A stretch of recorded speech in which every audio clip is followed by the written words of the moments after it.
Mr. Ramos, should we talk about the, forgive me.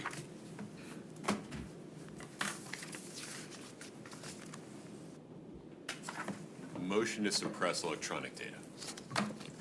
Great.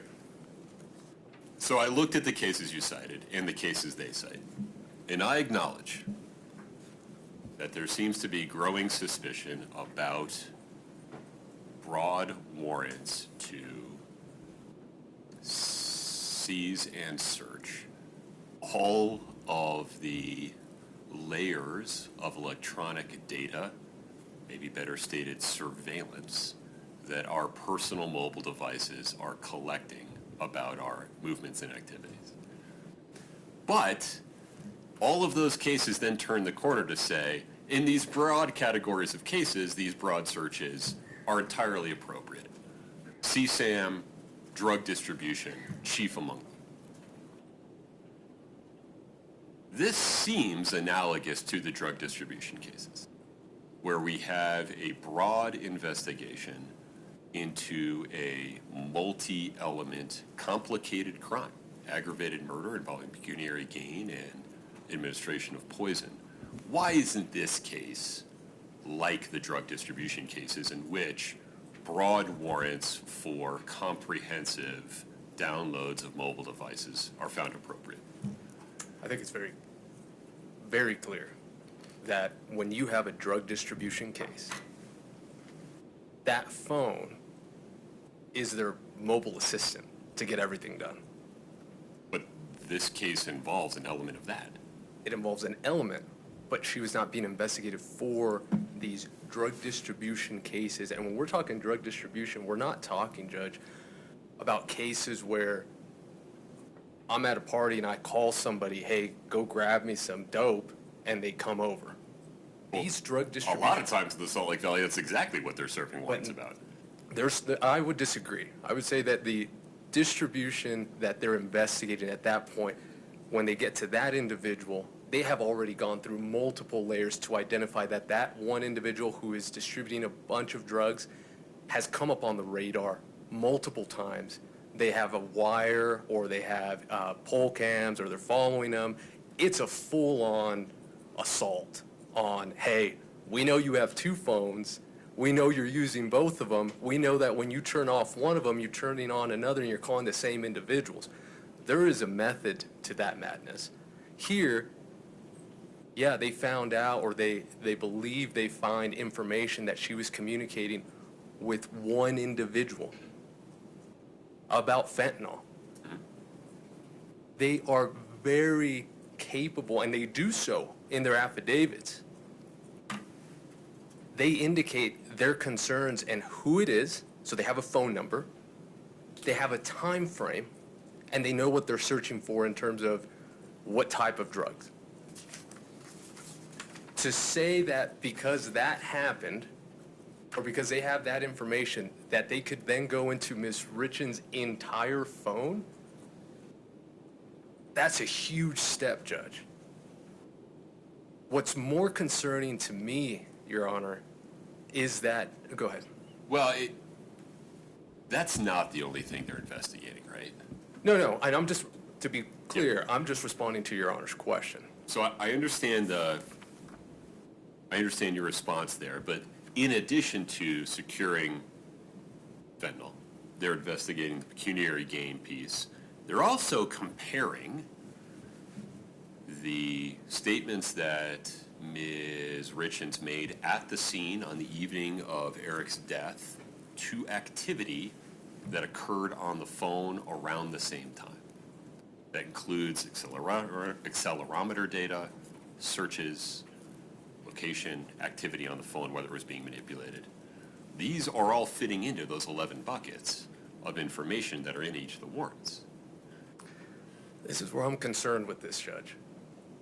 To say that they're searching for something and then say we get to search everywhere, they don't go hand in hand.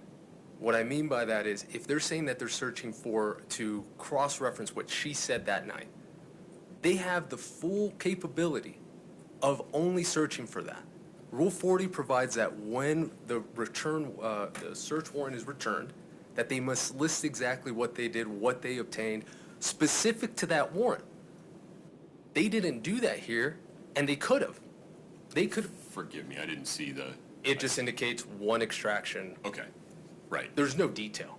There's no way to tell the signing judge, hey, judge, I know we told you we were looking for this and that we were going to look for it in these 11 buckets. Hey, judge, here's a printout of everything that we did to make sure that we don't go beyond that.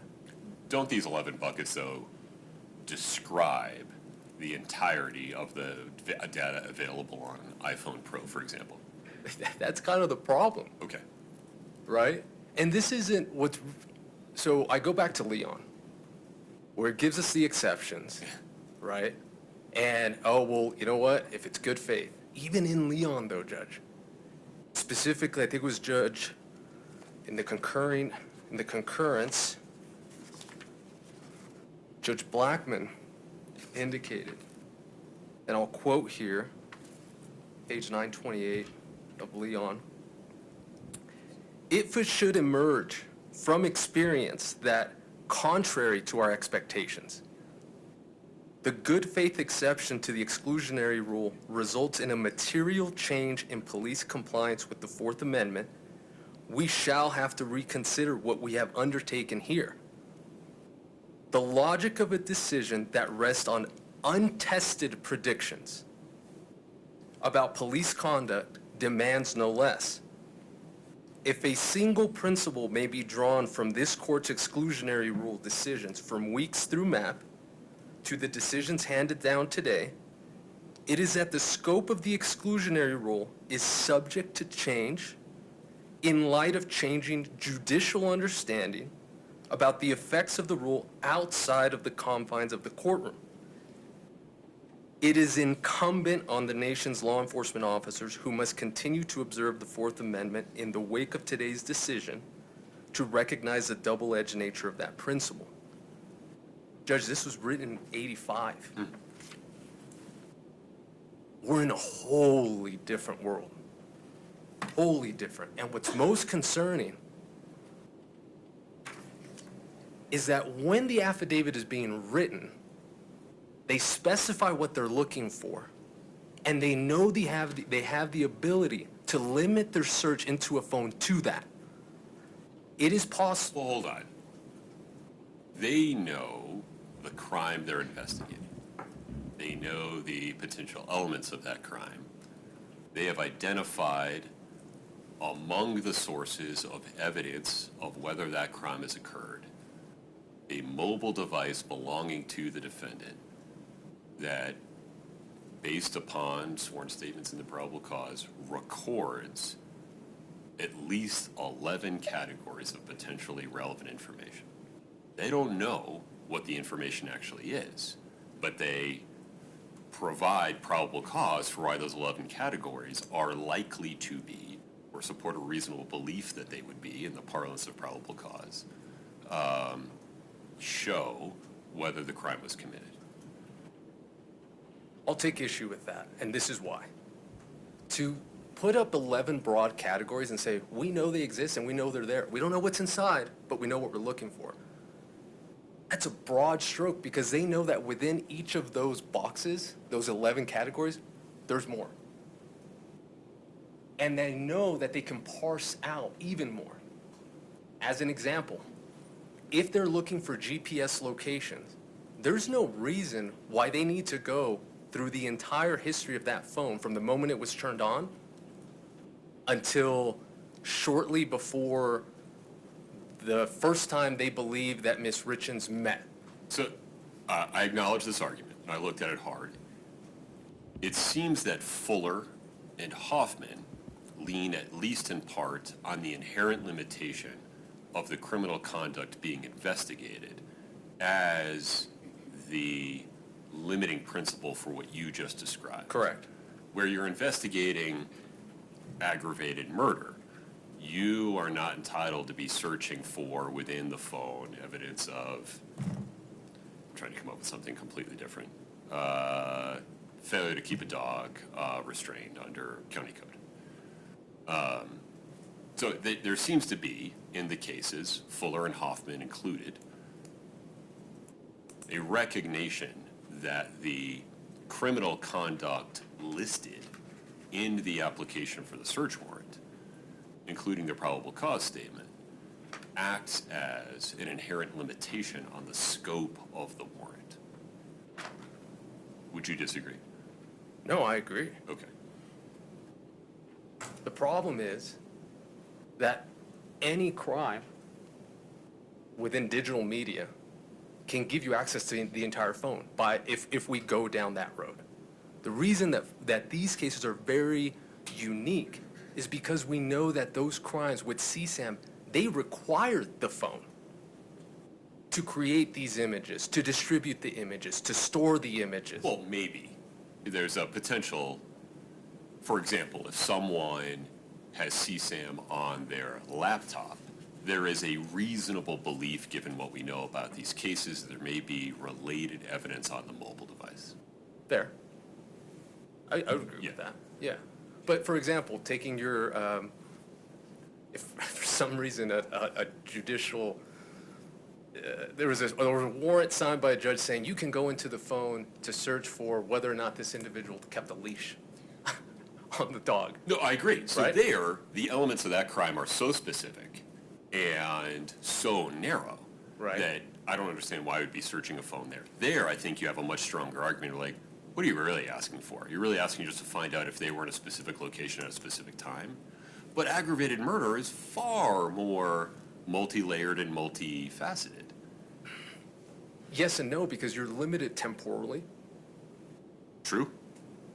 If you're trying, in one of the affidavits, they indicate, I want to know how, specifically, it was, I want to, this is O'Driscoll.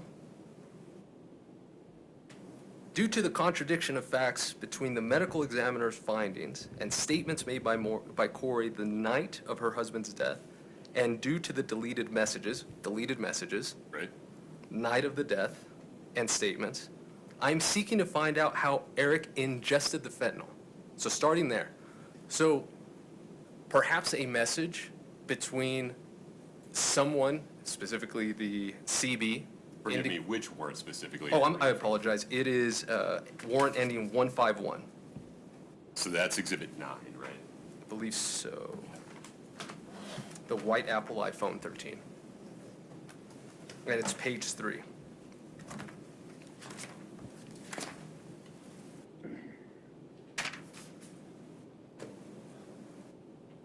Okay. So I'm seeking to find out how Eric ingested the fentanyl, how it was obtained, and by whom, from whom it was obtained, and who facilitated it being obtained. Very specific what they're looking for within those 11 categories, Right. right? Yet they did not do that. Well, they imaged the phone and then Correct. searched for the data, right? But they did nothing to prevent them from, or prevent going into areas, limiting areas they know they could not obtain that information. But forgive me, I want to understand your position. Which of those 11 categories would you say does not, cannot contain information related to that last paragraph? And mind you, this is all occurring, or all being considered in the context of, quote, affiant believes the property and evidence described above is evidence of the crime or crimes of aggravated murder. Right. Personal and business schedules. So if on his calendar, his iCal, he had a meeting with CL to pick up stuff, I imagine, first of all, you all would want to know that.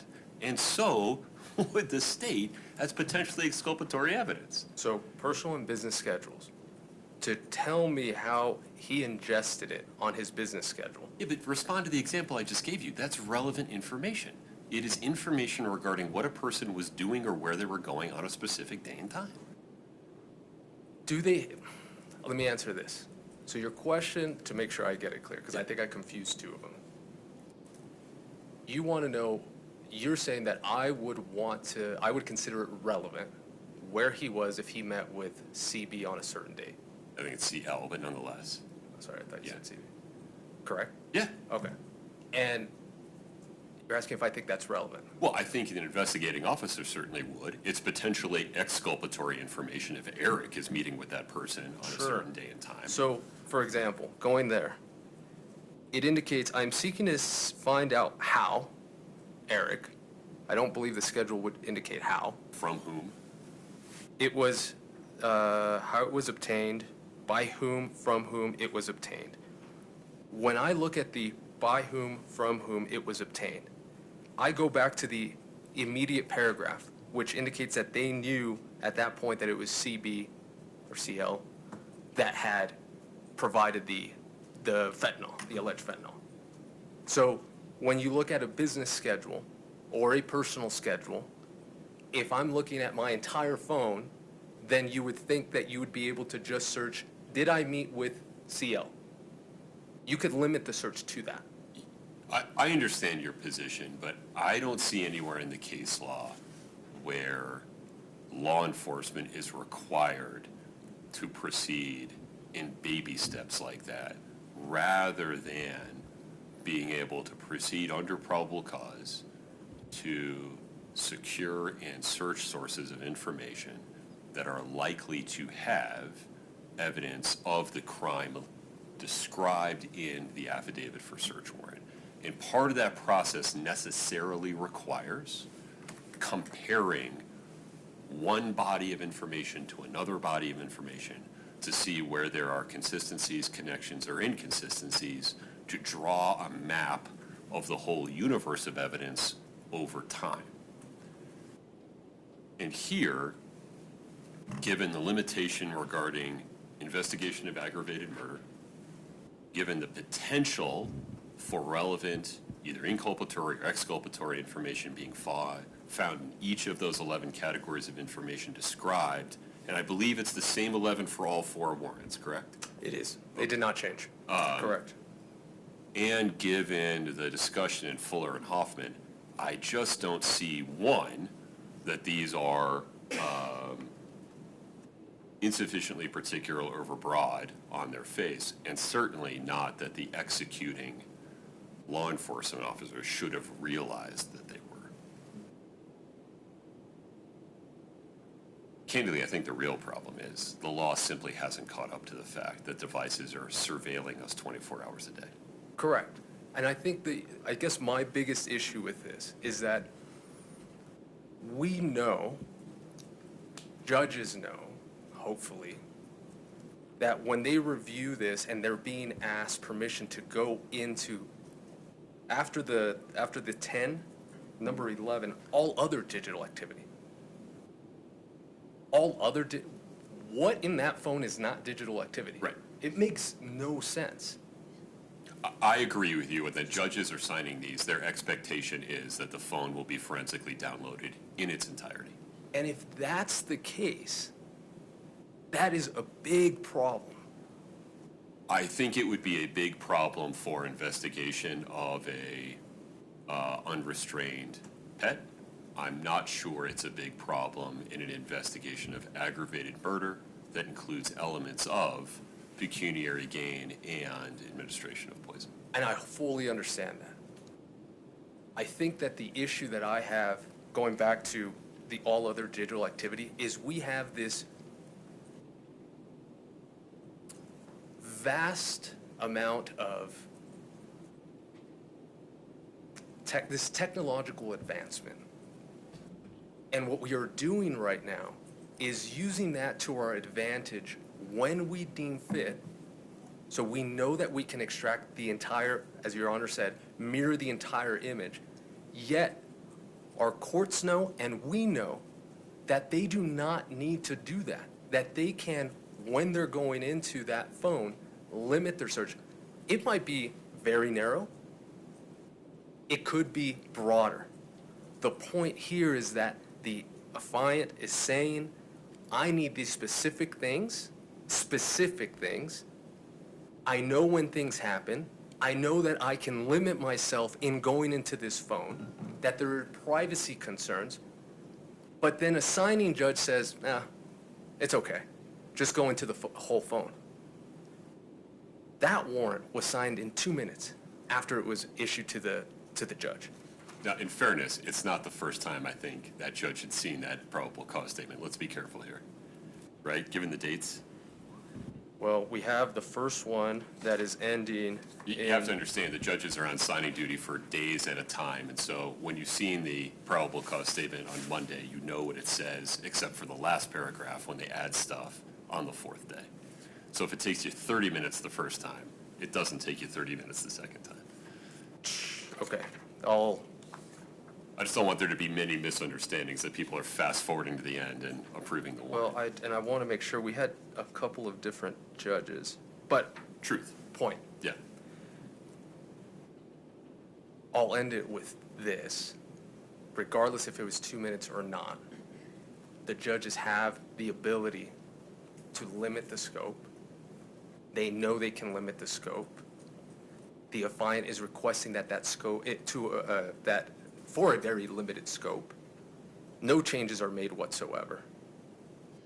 That is the main concern, is we know that we are asking for something very specific, Judge, yet we want to go into everything, and there is nothing done by the signing judges to limit that scope.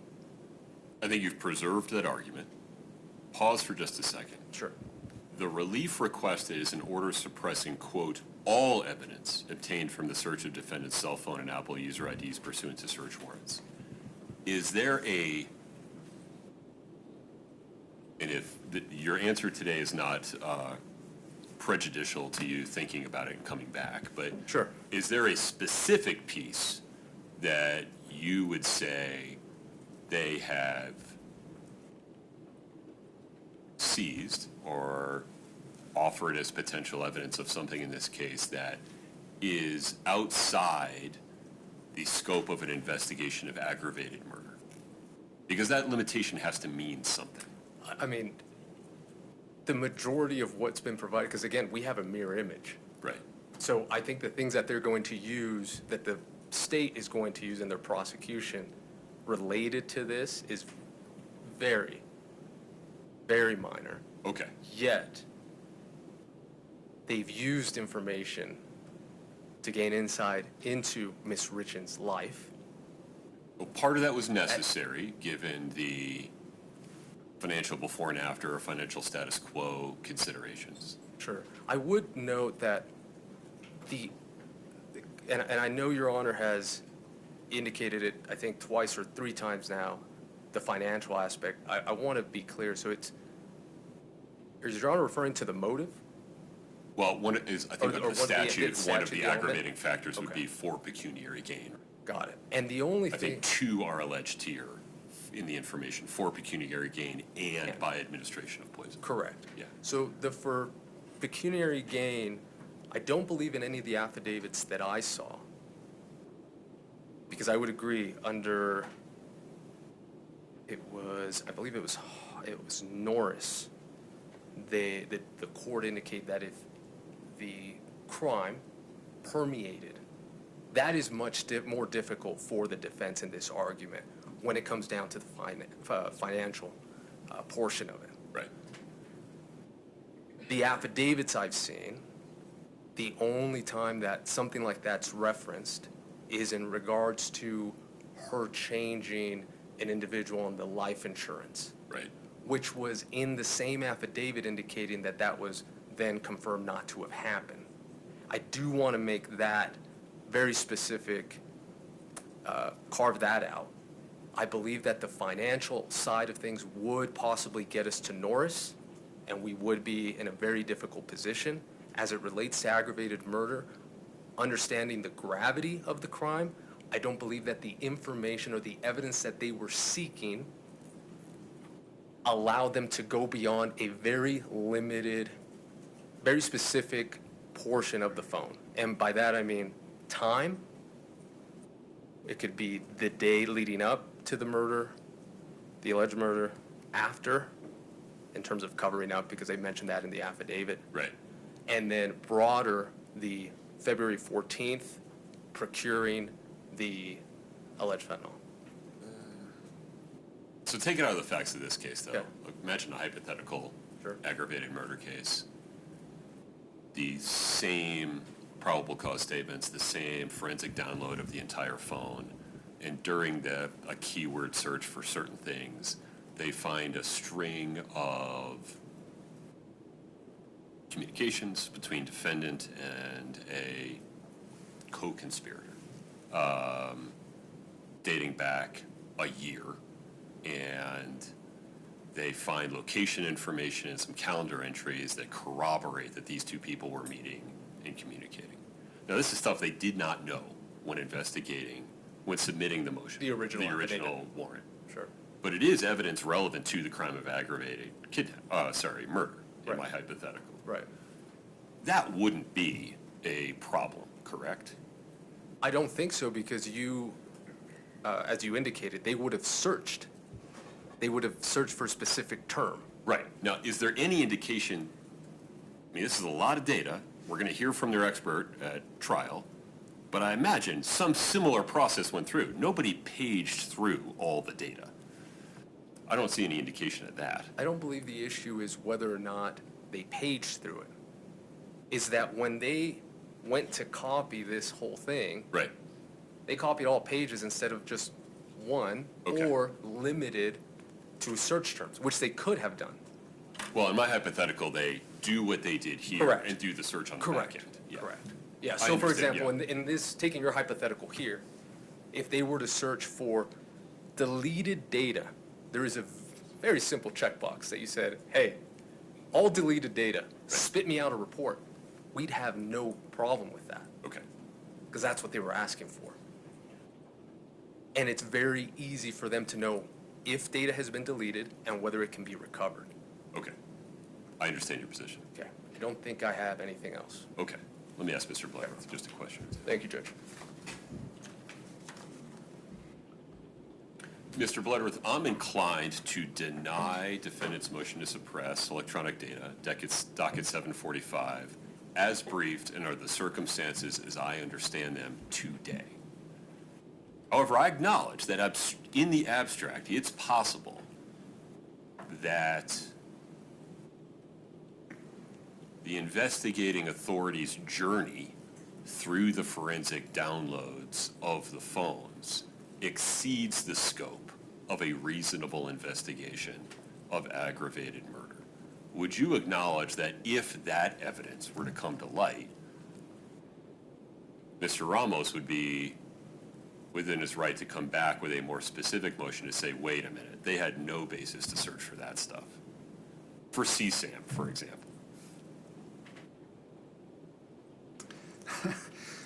Your Honor, I guess Mr. Ramos and the defense could come back. There's also, I mean, this would all be limited by relevance. right, Or I think three, yeah. all the four numbers are going to kind of restrict what evidence the state presents, and they'll filter out any evidence that was kind of beyond the scope of the aggravated murder limitation Okay. to the warrants. I think that's how we'd address it, but, I mean, I guess defense come back with whatever they want.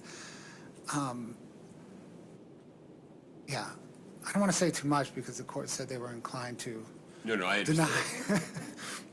I guess what I'm trying to tease out is the limitation that flows from the crime being investigated, as discussed in Fuller and Hoffman. It has to mean something.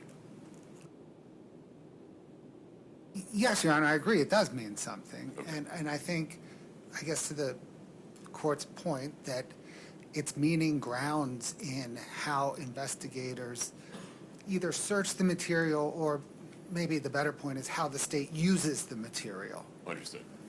And I think the court will find, going forward, defense will find, the whole world will find, that the state is only using material that passes all the four-number hurdles for admission into evidence in a trial on aggravated murder. Okay.